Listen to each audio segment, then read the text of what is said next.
Shakira, Shakira. I never really knew that she could dance like this. She make a man wanna speak Spanish. Como se llama? Bonita. Okay lang kung simple lang ang trabaho mo. Hindi ka naman pinapahalagahan base sa title mo, kundi sa ugali mo.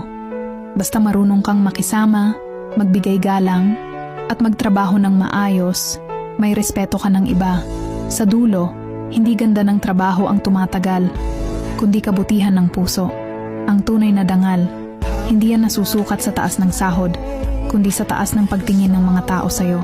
Kaya ipagmalaki mo kung sino ka, dahil may halaga ka. O, di ba? Ang ganda dito. Hindi ka makakapunta rito. Priority mo yung boss mo eh. Hindi ka pamamanahan yan. At pag nagkasakit ka, maraming ipapalit sa'yo. Kung ako sa inyo, enjoy nyo na lang ang buhay. Huwag magpakasubsob sa trabaho habang buhay. Hindi pwedeng hanggang dito lang ako. Ikaw ba? Ano bang pangarap mong maging? Ano pa ba yung mga lugar na gusto mong marating?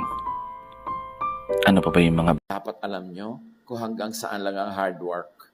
At huwag niyong pudpurin, ubusin ang buhay nyo. Dahil lamang sa isang project. Dahil lang gusto niya ng pagkalaki-laking bahay o gusto niya ng ganon. Mamaya, hindi nyo na